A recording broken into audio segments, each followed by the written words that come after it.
Good afternoon, everybody, and welcome to the Los Angeles Dodgers Foundation College and Career Accelerator, the first generation college student experience.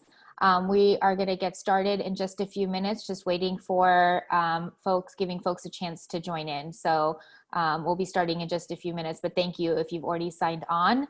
And feel free, if you already have some questions and ready to go, to drop them into the chat. And we look forward to getting started in just a couple minutes.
If you're just joining us, again, welcome to the Los Angeles Dodgers Foundation College and Career Accelerator.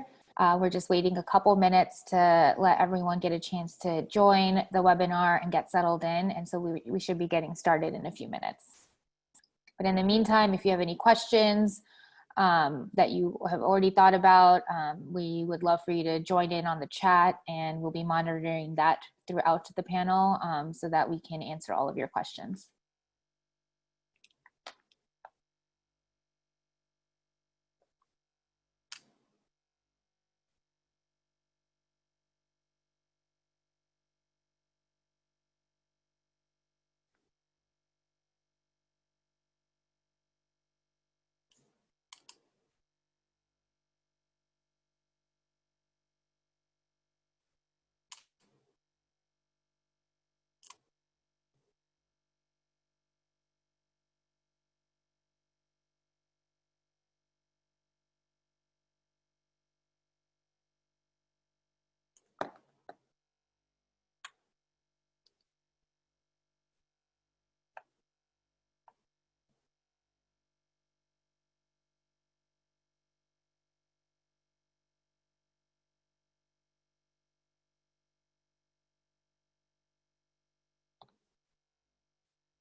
Welcome everyone again to the Dodgers Foundation Virtual College and Career Accelerator panel.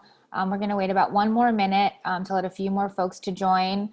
And just a reminder too that we have our chat open for any questions, whether right now or out our webinar, as well as you can also change the view in the upper right hand corner. So just a little Zoom tip, if you want to see speaker view, or if you want to see the grid and be able to see all panelists at the same time, you can kind of toggle your preferences accordingly to whatever works best for your screen and your preference there.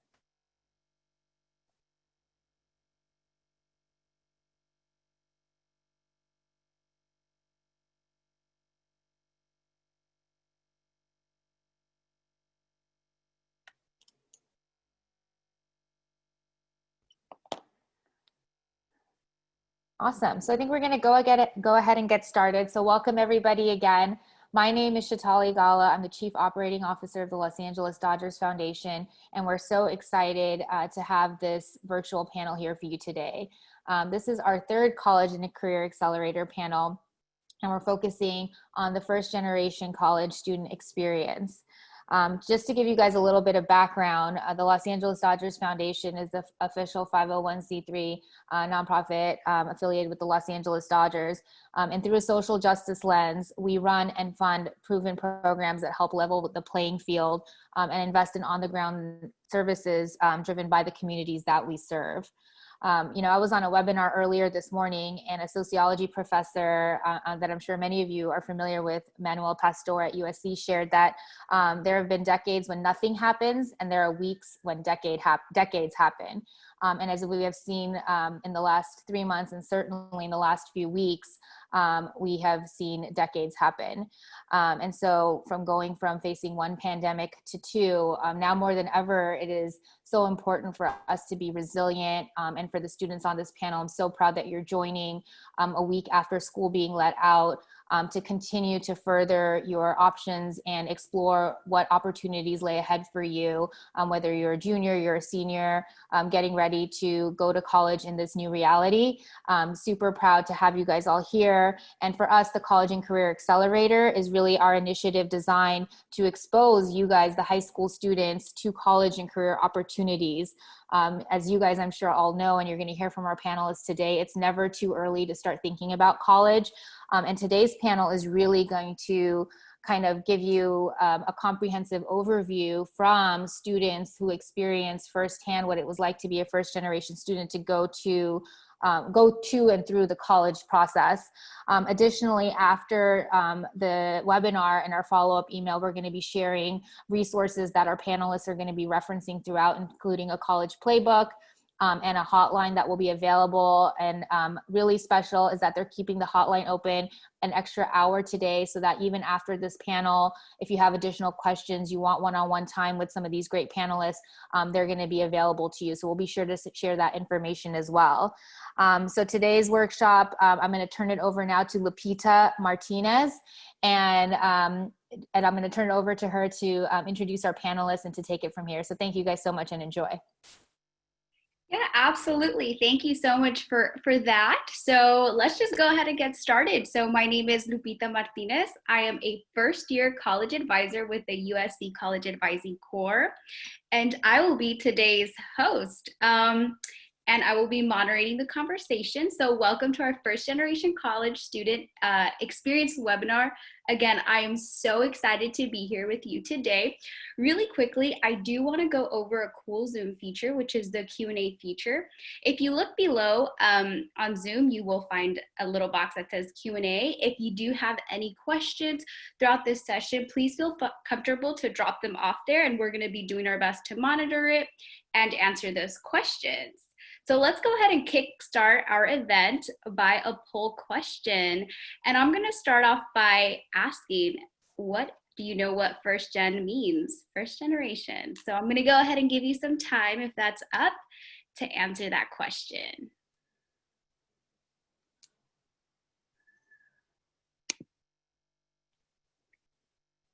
All right, I'll give it a couple of more seconds.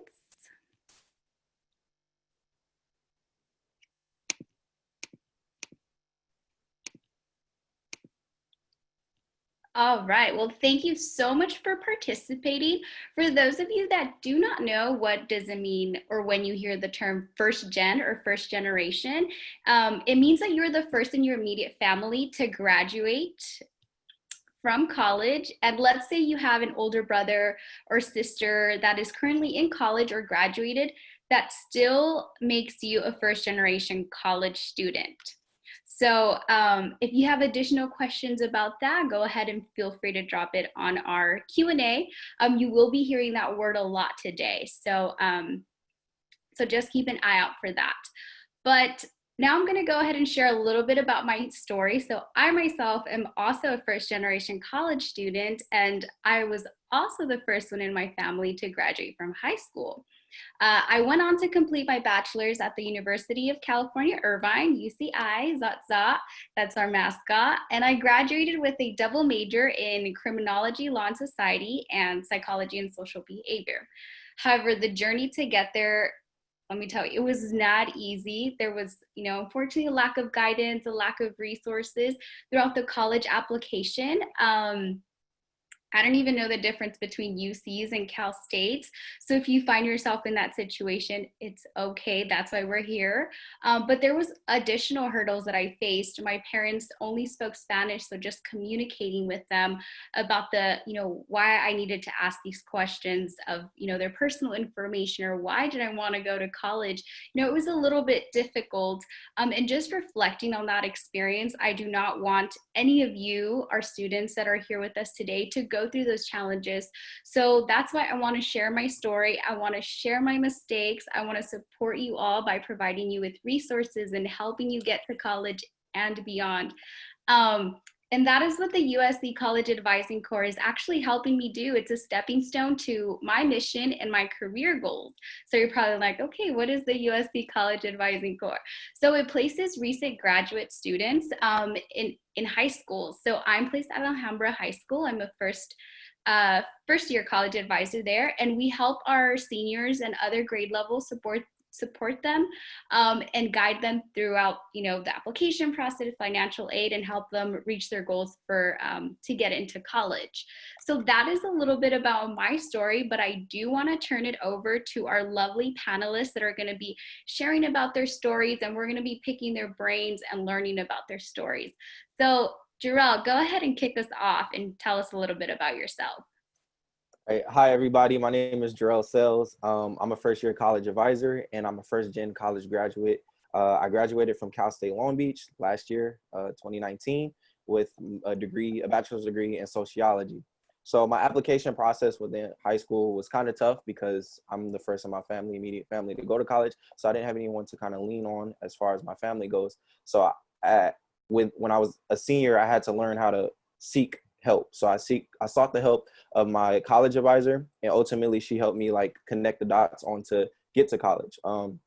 Once I got there, but I'm speaking a little bit too fast. All right. So other than that, getting and connecting the dots, I also had to give up certain things and figure out what it was that I needed in order to get to college. What elements did I hold dear to get to college? So once I got to college, it kind of started off kind of slow for me because I was still adjusting to it. I was still majoring in something that I wasn't passionate about. So I ended up seeking help again, and I was able to get into this program called TRIO in Cal State Long Beach. And ultimately they helped me decide to change my major and major in something that fueled my passion.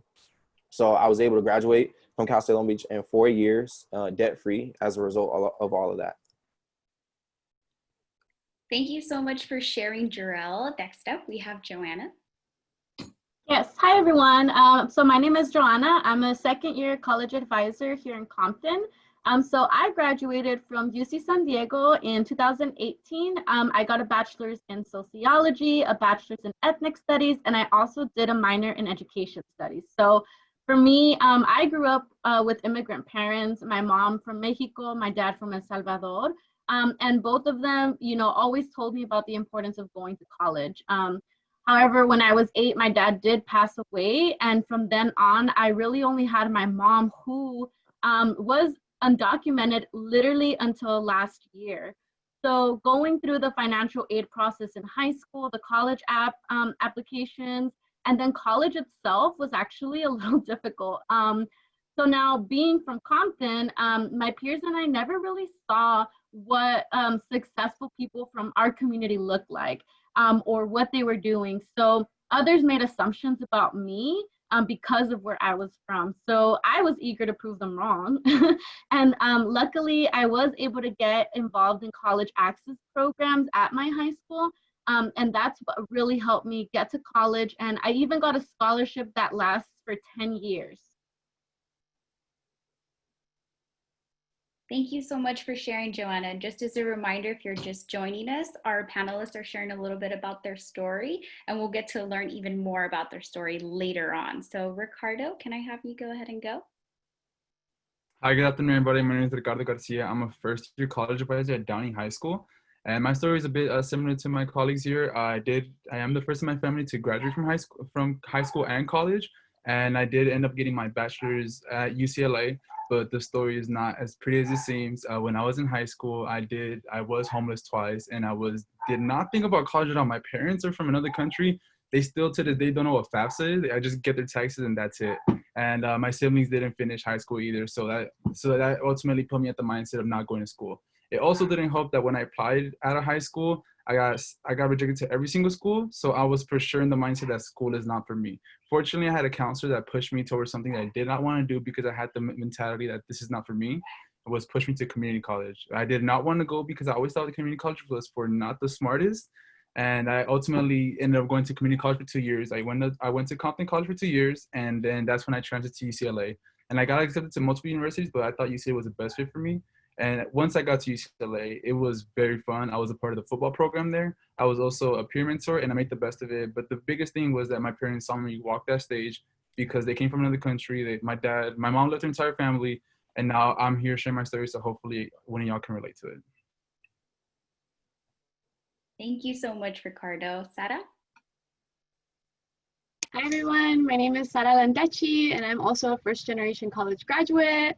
I graduated from Cal State Long Beach in 2018 with a Bachelor of Arts degree in Sociology and Italian Studies with a minor in Chicano Latino Studies. When applying for college, it was really difficult because I didn't have much guidance. My parents are also immigrants from Mexico, so they had no idea how the college process even started.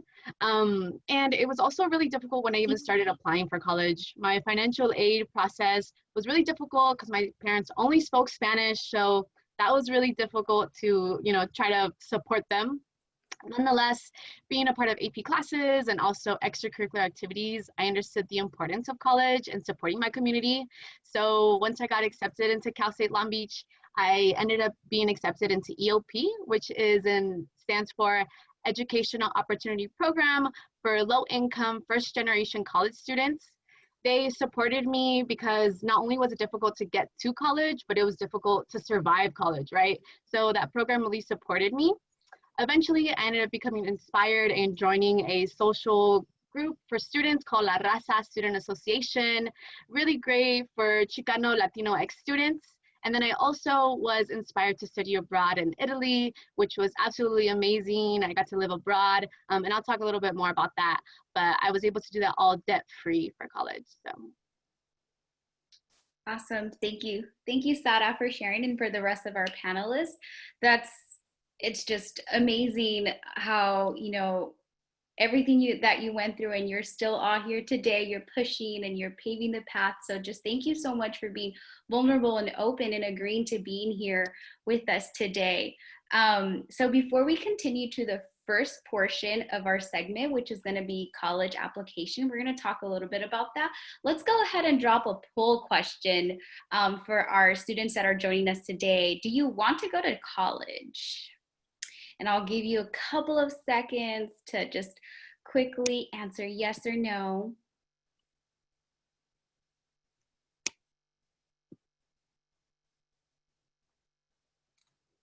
All right, perfect. Let's go ahead and see those results. All right, so I have a 98% of you that are joining us today that want to go to college, and it's perfect that you're here with us today. As you heard our panelists, say, navigating college can be difficult, especially as a first generation. There could be a lot of barriers, including the family support or them understanding the process, not knowing where to begin. But we're gonna go ahead and start with our first question, Ricardo. So you shared with us that your family didn't quite understand the college application process, and there wasn't much support, not by choice, but, not being too familiar with the process. Could you dive in deeper into how you overcame that challenge and navigated that process? Yeah, so I guess in high school, around my senior year, that's when I guess the word college started coming around. And my mom specifically, not her fault, but she wanted me to get a job because she wanted me to help pay for the bills. And she saw that my siblings did that, and my siblings didn't go to college, so she was like, "Why should you just get a job and help us out, right?" So I wasn't really a fan of that because I seeked a lot of help. So I was really, really close to my counselor, my high school counselor. I went to her for everything, for school advice, advice out of school, everything in particular. So I started asking for her, and she's the one that pushed me to community college. And then once I was 17, when I was a senior in high school, I failed to realize that my teachers were my age once. My teachers were in the same position I was in. So I spoke to a lot of my teachers. One teacher in particular, Miss Salen, shout out to Miss Salen. I spoke to her, and she went through the community college as well, and she gave me all the ins and outs. She told me, you're going to be sad because you're going to community college. And she told me that, it's going to be a hard process, but I believe in you. Then once I started realizing that if my teachers could do it and my counselors pushing me, I think this is a sign that I should go to college. Then that's when it started opening up. My dad was for sure along that car ride with me to, push me, take me to school, register, and things like that. My parents still weren't, my mom in particular, my family weren't like the best of fans, but until I got the support from them little by little, it did take a lot of time because of course I wanted to help out with the income, but I had bigger goals, and so I could speak about my story today. But unfortunately for me, I was able to get that, and I seeked a lot of help from my peers. And I spoke to everybody you could think of, from friends, teachers, counselors, security guards, everybody, because I just wanted to make sure I made the right decision. And 17-year-old me did not know what he was going to do with his own life. Thank you so much for sharing, Ricardo. So that's just amazing. So for our students that are just joining us in, there is a Q&A chat box below. So if you have any questions, please feel comfortable to drop them in, and we're going to be doing our best to answer them along the way. Now I'm going to move over to Jarrell. So Jarrell, you mentioned that you knew you wanted to go to college, but had to make tough decisions on how to no longer pursue a basketball career and shift that to focus on academics in college. Could you share with us your process and who you reached out to for support? Because that must have not been easy. Yeah, it was a tough decision to stop playing basketball my senior year. It was something that I was thinking about a while, because growing up, I thought that basketball or sports was the main method of getting to college and being able to pay for it. And one of the biggest elements for me in choosing a college to go to is the money. How am I going to pay for it? So that was something that was weighing heavy on my mind. Like I said, it was a long process. It lasted from my senior year summer, so coming into my senior year, all the way until probably around November-ish. So I steered away from my coaches because I didn't want to disappoint them. I leaned on my college advisor, talked to her about what I wanted to do. I felt like basketball wasn't going to be my future as far as me playing professionally or anything like that. And I kind of leaned on my family as well. And I told them, like, hey, I think college is the better future for me. This is something I need to focus on. So I literally, like, every day I was on my college advisor's doorstep, even though she didn't have a doorstep. But every day she was there, I was there asking her questions about scholarships, helping me with my personal statement, all the whole nine. So, because I was confused. I was oblivious to all of the college process. So I was not afraid to ask a question, and any question I had, I would ask her. I don't care if I annoyed her. She helped me out, and look where I'm at today. So, like I said, it was a big decision. I don't think basketball has left my life. I still play for fun today. I still play in leagues. I coach on the side. So, yeah, pretty big decision. I'm glad I made it. It was a necessary process that I had to go through, because if I didn't quit basketball, I would have had my time split between academics and basketball, but I could solely focus on that. I was able to get a scholarship as well as my first year. So it was necessary. Awesome. Thank you so much for sharing that, Jarrell. Yes, ask questions, ask questions, ask questions. It's your future, so ask questions.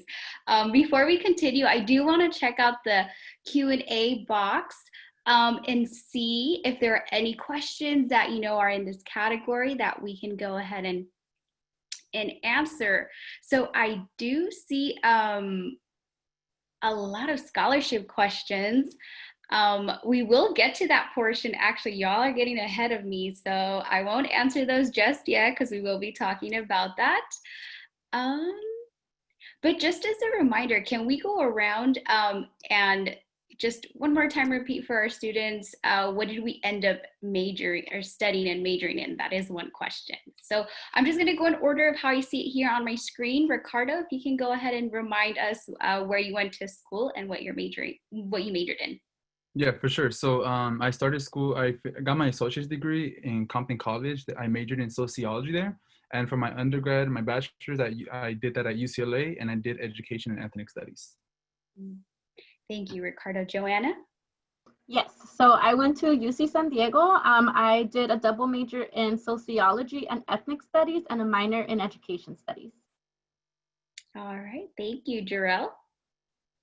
I went to Cal State Long Beach. Initially, I majored in business management. Then I majored in sociology, and I minored in business entrepreneurship. And then I ended off with sociology, emphasis in group relations. Awesome, thank you. Sara? I went to Cal State Long Beach and I double majored in sociology and Italian studies with a minor in Chicano Latino studies. All right, thank you for sharing. So those that are just joining or jumping in, you're up to speed. So we did talk a lot about resources, and I do want to ask Joanna, because it stood out to me when you were sharing that you were proactive to find resources, that helped you with the college application process. So how can our students be proactive to find support and resources throughout the college application process? Yes, so, well, if you have a college center at your high school, please go there. Even if you don't know anyone, just walk in and say, hi, I want to go to college. Can you help me? And someone there will help you. If you don't have a college center, though, you can go to your counselor and ask these questions. For me personally, it actually started off with the teachers. So I didn't really know who to turn to for this, but I did confide in one teacher, and they were the ones that told me about the programs that they had at my high school. So the first thing that I joined was AVID, which is Advancement via Individual Determination. And then I also joined ETS, which is Educational Talent Search. So ask if these programs are available at your schools. The process starts early, so it doesn't matter what grade you're in, you can start taking action now. So find somebody that you trust, go talk to them. That's going to be the best way to get connected. Try and challenge yourself a little bit. So the other thing I would say is also try and make friends that have similar goals, right? So make friends that also want to go to college, because if they want to go to college and they have information, then they can give you that information, and you can do the same, and you can help your friends also gain that information. Take them to somebody who knows about the college process, or they can take you. So, just stick by somebody who has and shares those goals with you. Absolutely. I completely 100% agree. Build community, make your network, build strong resources and strong connections. So thank you so much for that, Joanna. I also want to add on that given the current situation with COVID-19, the college application process is already difficult as it is. And, there might be some changes happening. We still do not know all the updates of what is currently happening with COVID-19, but we will keep you updated. We do encourage you to ask questions. We do have a hotline, and we'll be sharing that information later on, so stick around because it is a free resource. You can call us and we'll answer your college questions. So as far as COVID-19, we'll keep you in the loop. But now let's go ahead and turn to our financial aid portion of this panel. So before we get started, another poll question. So if we can go ahead and launch that poll question, do you know what FAFSA and the California DREAM Act is? I'm going to give you a couple of seconds to fill that out. You can answer yes or no.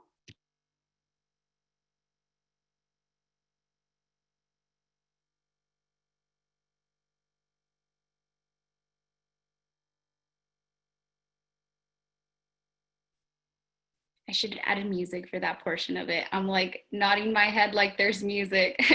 All right, can we go ahead and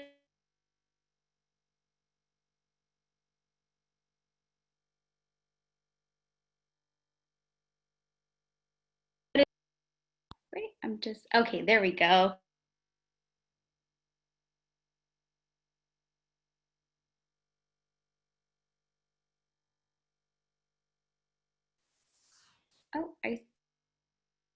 Okay, there we go. I think I had a little glitch with my internet, so I apologize for that. But it seems like 67% of you answered that yes, you do know what FAFSA and California Dream Act is, and no answered, and 37% answered no. So just really quickly, so, you know, financial aid is a way for our students to apply and potentially pay for college. There are two particularly applications that you fill out, which is either the FAFSA or very important word, or California Dream Act. And the California Dream Act is for our undocumented students. And it's just a form to get a way for our students to get financial support to pay for college. If you have more questions in regards to that, again, we will be sending out a handbook after the webinar that has more information about financial aid, or you can always call our hotline, but let's go ahead and jump right into it. So Sara, I'm gonna start off with you. You mentioned while you were sharing your story that you faced challenges during your financial aid process. Could you share with us those challenges and how you navigated through them? Yeah, definitely. So first and foremost, my parents didn't understand how crucial it was to apply for financial aid. This financial aid application is free, right? You're pretty much just putting in the application how many people you have in the household, how much your parents make, and that determines how much the federal government is willing to give you for school. But my parents didn't understand that, right? They were like, I don't really trust this. And they only spoke Spanish, so to have the whole application in English was already difficult. And especially as someone going to high school, I didn't understand how to translate that as well. So I had to speak to my counseling team at my high school and also talk to other students and advocate for ourselves and say, hey, you know, our parents only speak Spanish and we need support in filling out this application. And so by doing that, we were offered on one financial aid application workshop in Spanish, which honestly was really helpful because if I didn't have that, I wouldn't be able to go to Cal State Long Beach debt-free. So it was a really good opportunity and me being able to advocate for my parents and understand this was a difficulty because of the language barrier, but making sure that I let students and my faculty know that we needed that support.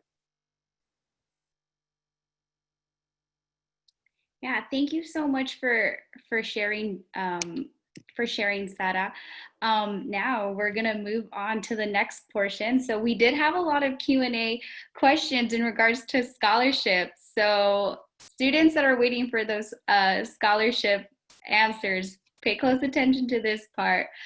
So we'll go ahead and ask Joanna, why should students put in the work to apply for scholarships and where should they start? And then I have additional questions to add on, but we'll start there. Yes. So let me start off by saying, right, if you have time to hang out with friends, watch YouTube, Netflix, video games, then you definitely have time to work on scholarships. So scholarships is free money.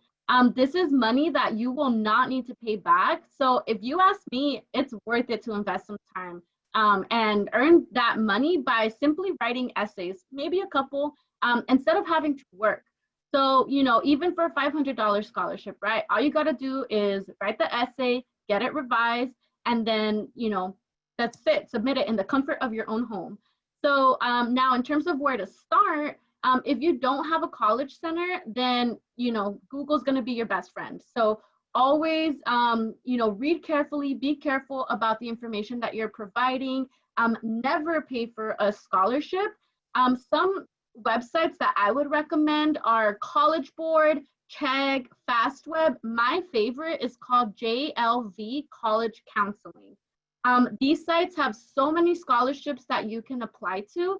And you also want to look for scholarships that are local to your city or that are just for your school. Students that tend to apply, students don't tend to apply to like the ones that have a smaller amount, so you have a pretty good chance of winning. And I have actually evaluated scholarships, so for the Hispanic Scholarship Foundation, and there's students that don't answer the questions sometimes. So that's why, again, I really do want to emphasize how important it is not just to apply to the scholarships, but also get those essays revised. You want to share your story in a way that makes sense to the people that are reading them. Yeah, absolutely. Thank you, Joanna. And I do want to take some time to highlight Joanna. So she was a recipient for a very prestigious scholarship, the Gates Millennium Scholarship. Sorry if I pronounced that wrong. What was the process for applying for the scholarship? Maybe you want to share some tips on how we could, apply for that amazing scholarship. Yeah, so I actually had to write 8 essays, and I had to get 1 recommender and 1 nominator. So there were a few weekends that I could, had to say no to my friends on going out, but it was definitely worth it, right? I got 5 years of my undergrad paid for. Now that I'll be moving on to graduate school, I don't have to worry about what it's going to cost. And if I want to go for my PhD, I'm also going to have that funded. So it was definitely worth the sacrifice, if you ask me, right?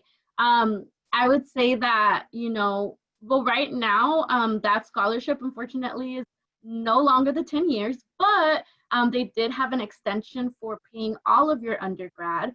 So that would be 5 years. So I would say, just look into those scholarships as well, right? The big scholarships. But don't limit yourself to those. Don't only apply to the big scholarships.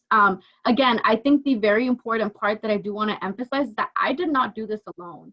I really received a lot of support and a lot of help from my teachers, and I took those essays to them, right? I did them, took it to them, they revised it. I cried a couple times because I was so tired of having it revised so much, but it was so worth it.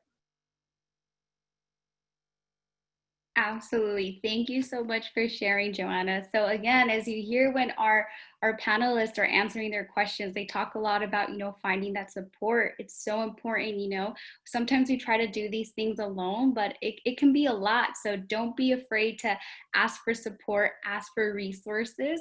And with that being said, I'm going to go ahead and check out the Q&A box to see if there are just any questions that stand out to me. We do have an overwhelming amount of questions. And let's see. All right, so one did stand out to me, and I'm going to go ahead and read it out. It does not pertain to financial aid, but let's shake things up a little bit, right? So the question is there any guilt associated with being a first-gen college grad? Do you feel responsible for helping those who come behind you? Wow, really good question. So who wants to go ahead and start us off? I see Ricardo raised his hand. Let's kickstart it. I wouldn't say necessarily pressure, because if anything, it's something that I always wanted to do. I always wanted to make my parents proud, and I also wanted to make my community proud. If you literally go outside my door, there's somebody homeless then and there that's cold every night. So it's not pressure, but it's something that you definitely want to do because it's bigger than me. Although my first name is attached to that diploma, it's also my last name, it's also my city. So I definitely want to, it's not pressure at all. If anything, it motivated me every single day. If I'm overwhelmed, there's a couple of times where I did want to, quit school because it can be overwhelming. I'm not going to say it's easy. It's not easy at all. But is it doable? Yeah, if I could do it, you all could do it. But there's times where I literally had to call my mom and say, I want to quit. And I literally just remember them. I remember my family, I remember my community and things like that. So it was, I guess you could say it's pressure, but it's good pressure for sure. Because it motivates you to know why you're doing it. You're not only doing it for yourself, but you're doing it for the people around you, people that look like you, and the people that are where you're from.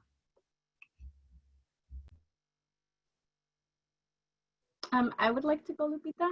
So for me, it's definitely more of a, this is what I want to do. And a really big reason why is, so I went to Dominguez here in Compton, and I had a teacher named Ms. Joanna. And a very big thing that she emphasized was paying it forward. So that's the way that I like to think about it. It's a way of paying it forward. And she unfortunately passed away. But those are the words, because if it wasn't for that specific teacher, I would have not joined AVID. And AVID is the reason why I went to college. It was my support. So even though in my senior year, I told myself, right, I want to come back to my community, I didn't know if that was going to be possible, because I'm like, how's that going to happen, right? But I'm here. I serve at the high school that I went to. And it's beautiful to see, right, to know that. And now the teachers that made an impact on me, I'm there with them trying to also make an impact on the students there. And honestly, it's a beautiful feeling. And now, you know, I'm trying to expand it to not just my community, but also any folks that like have come from low income communities, people of color, right? Like all of that is super important. And for me, that is worth a lot more than what I'm gonna get paid.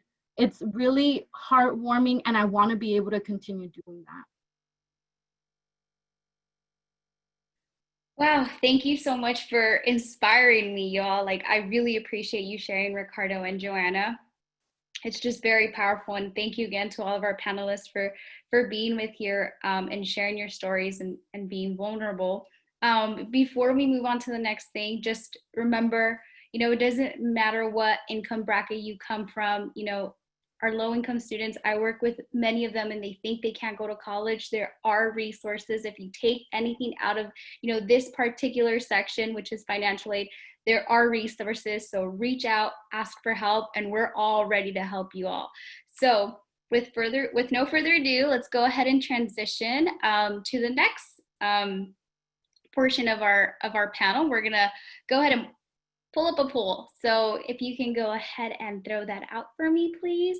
And the question is, do you know where you want to go to college? Yes or no?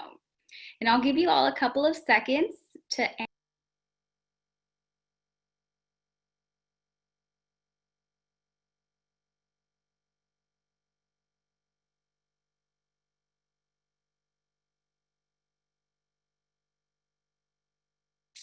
Okay, I think that should be enough time. Can someone pull up the results for me? Thank you.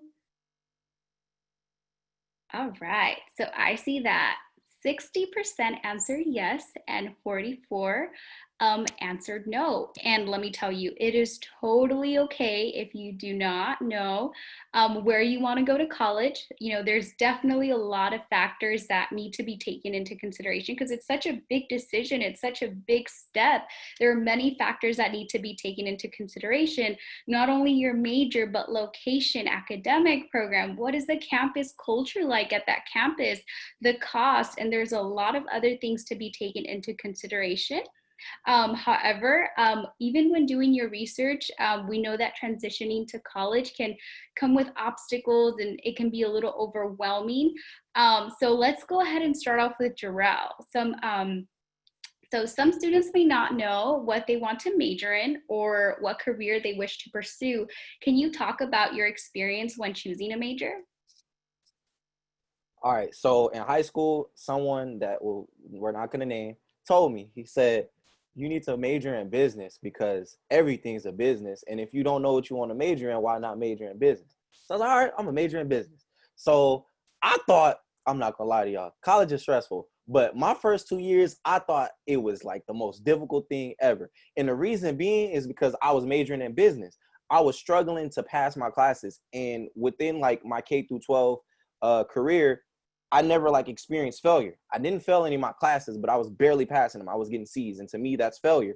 So I was like, this isn't what it's supposed to be like. I was like struggling. It came to a point where I had to overcome a lot of things. I was getting emotional. I was feeling as if college wasn't for me since I was struggling so hard. I almost decided to quit, and it was after I took this test, and I was like, I studied for like a whole 2 weeks. And that doesn't sound like a long time. But I studied for 2 weeks. I went to my professor's office hours. And then when I took that test, the first question, I was like, don't know this one. Second question, don't know this one. Third, fourth, fifth, sixth. I was like, what? All right. But anyways, moral of the story is I had to talk to somebody. And I felt like my business advisors weren't there to support me. They were like, get your classes, get out.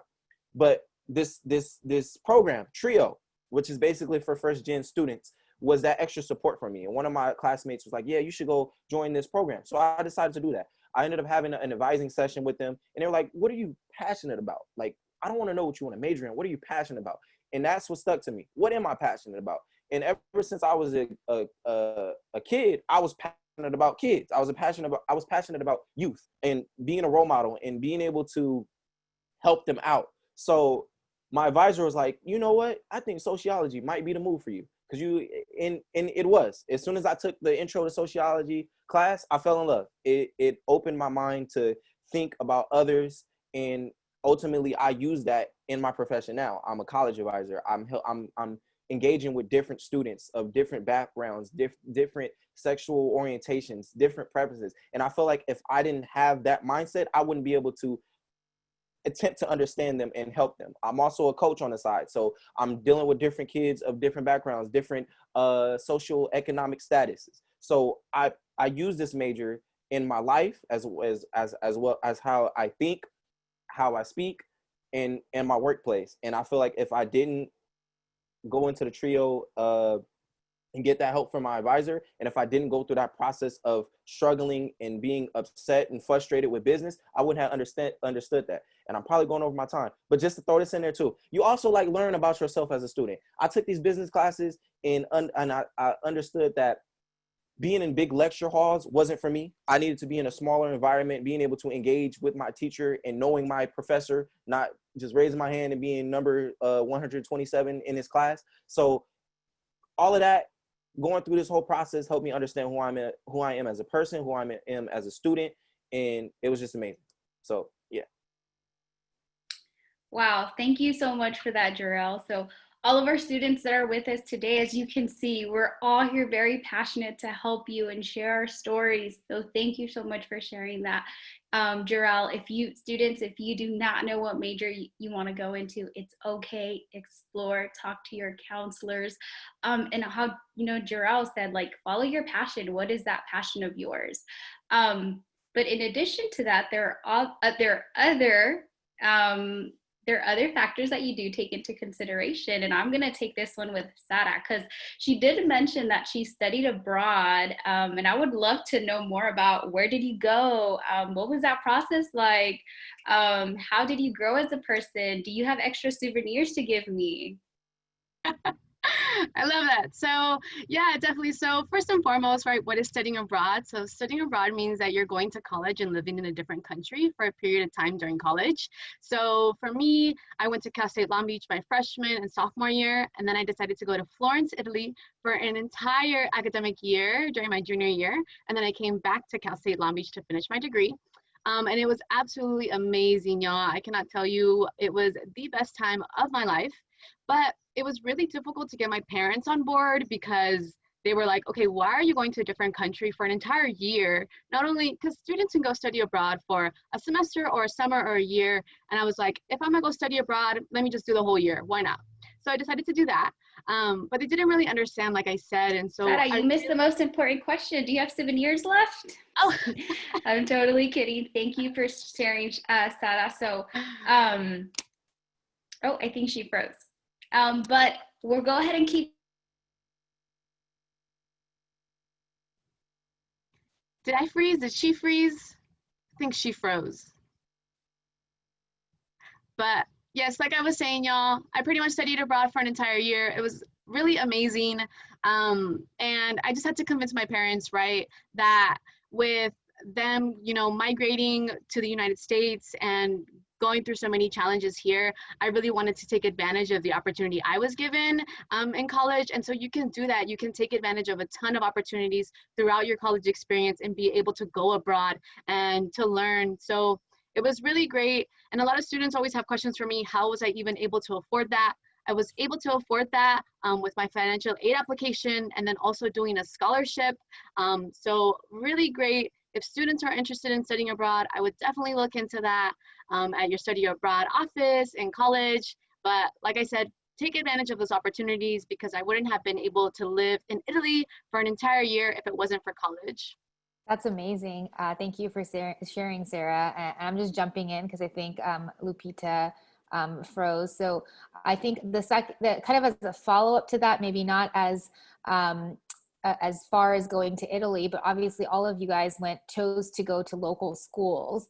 Was that something that you guys decided by design? Was it a choice? Did you consider going even to Northern California or to schools out of state? Kind of talk me through how you guys made that decision, and conversations you may have had to have with parents, et cetera, to come to that decision about staying local versus going somewhere a little bit farther.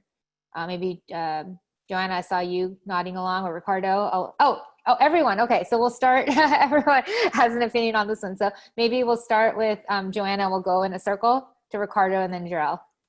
Yes, so for me, honestly, I really wanted to go to a UC.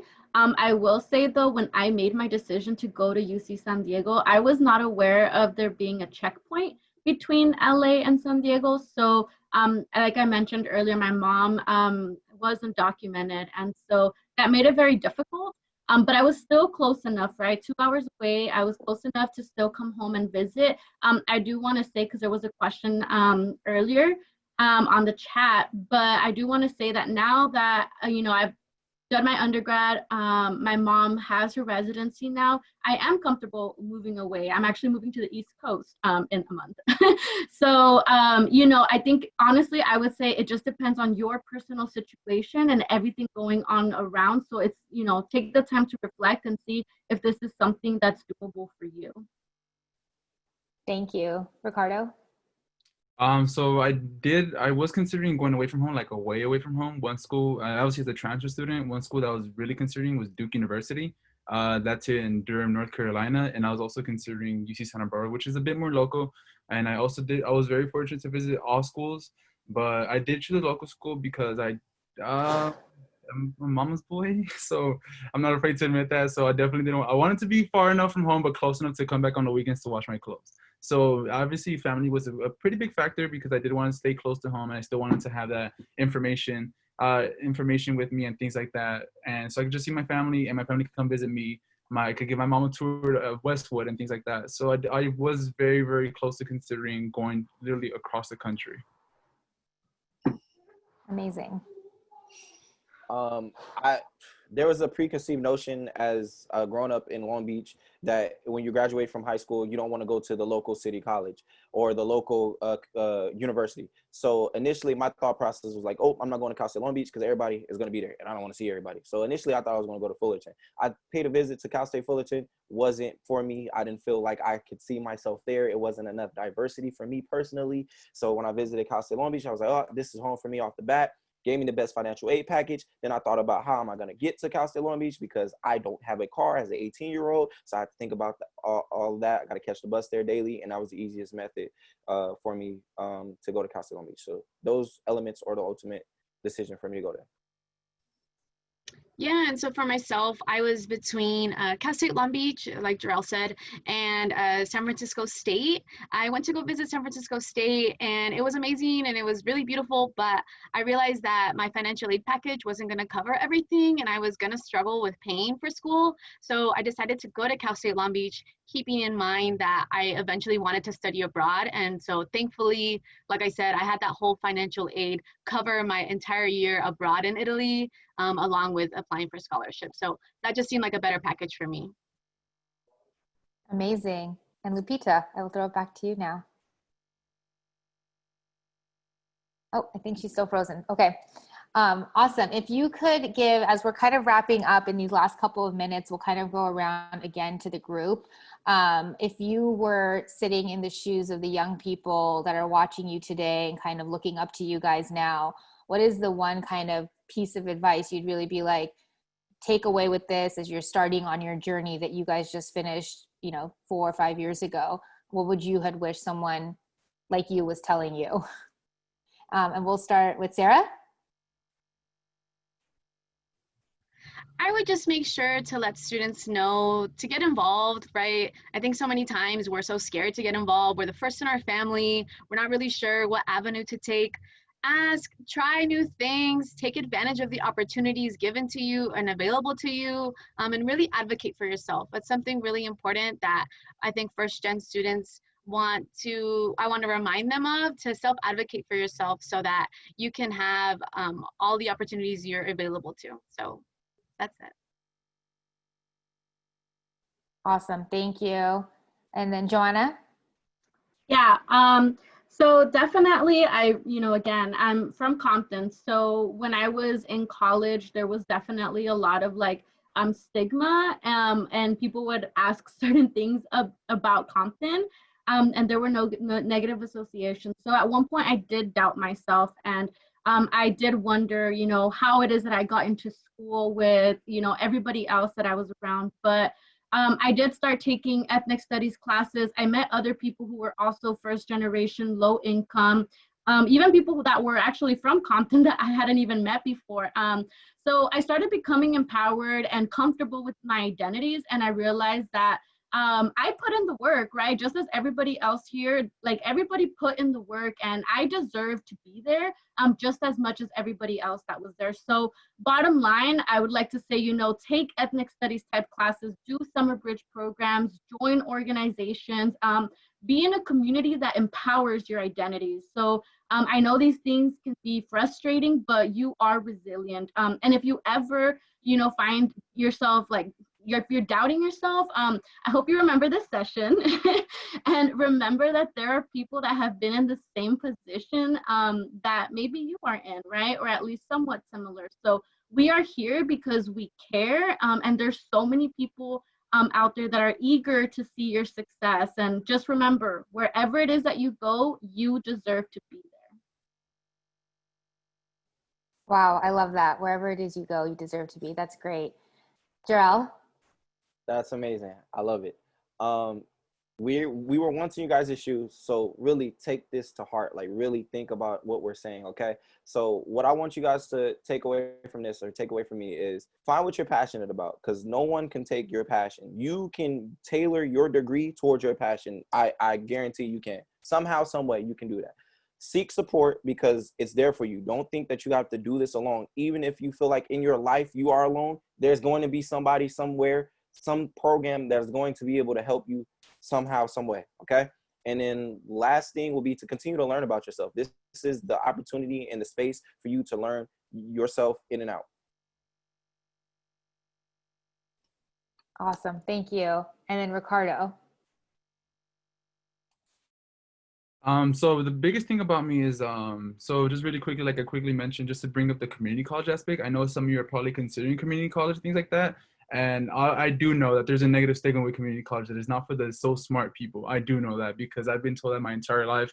And even in community college, what I told some of my friends or associates or whatever, they're like, you're going to Compton College and things like that. So I definitely, going to community college is definitely one thing that can help you save a lot of money and make you find yourself a little bit more. So when I went to community college, I essentially didn't know what I want to major in. Started with kinesiology major, and there I think I changed my major 4 times because I took so many GE courses and I just started finding out more about myself. I was 17 when I entered community college, so I couldn't even boat and things like that. I couldn't even drive at the time. So I was growing up, and as well as I started being introduced to a lot of things such as political science, sociology, psychology, history, astronomy. Yeah, I learned about the stars too. You can ask about me that later. So going to community college was definitely something that I definitely enjoyed because I started growing up as a person, and I just started realizing that this is the best thing for me financially. Fortunately, I did get a Board of Governors fee waiver and things like that, and there's a California promise for students in your local community college, and it just helped me grow as a person and things like that. So with that being said, I guess my biggest takeaway for all this, for someone that's, I guess you could say, for little Ricardo from 5 years ago, it's definitely not how you start, it's how you finish. And if I could do it, you could definitely do it, because I got rejected to every single school. My parents didn't go to college. Both of my siblings didn't even graduate and things like that. So everything was against me. I do come from the same city like Joanna, Compton, California. Unfortunately, I have friends that aren't here today, unfortunately, because of gang violence and things like that. If you look outside my building, it does not represent me, but I represent my community in every way I can. So if you could, although a lot of things might not seem as they are, you could do it without one way or another. I'm not gonna lie, it's not easy at all. My mom literally said, don't go to school. It's not easy at all when you have your surroundings sometimes not support you, but I promise you, if I could do it and all of us panelists could do it, I promise you, and I mean that with my entire heart, you could do it as well. It's the bigger picture. You're representing your family, you're representing people that look like you, you're representing people that your entire community. It's more than just your first name, it's your last name you carry with it, and that degree is gonna last you forever. You could lose a car, you could lose a boyfriend or girlfriend, you could lose a house, shoes, etc., etc. That degree is forever. Nobody will ever take that away from you, and I promise you it's worth it once you walk that stage and you realize all those tears, those all-nighters, everything, they're for sure worth it. Wow. Okay. Well, Ricardo, you might have studied about the stars, but the five of you on this stage are stars. And you guys are shining bright on the next generation that is looking up to you right now. So Lupita, Joanna, Ricardo, Jarrell, and Sarah, thank you so very much for sharing your experiences. Amazing to know that you guys are sharing it not only with this audience, but with all the young people that you guys are working with at the high schools every day. So thank you for that. And for all of our attendees, reminder that the college hotline, which we're going to be sharing that information, is going to be open until 6 p.m. today. And we'll be sharing the hours again. So if there's any questions or additional one-on-one conversations that you guys wanted to have with any counselor, they're going to be available for you guys for free. And we're also going to be sharing the college playbook as well. So a great kind of starting point. But I think don't be afraid, ask all the questions, and chart your own path. So you guys are an inspiration to me. So thank you guys so much. And thank you to all of our panelists and to all of our attendees today. And I hope you guys have a great rest of your afternoon.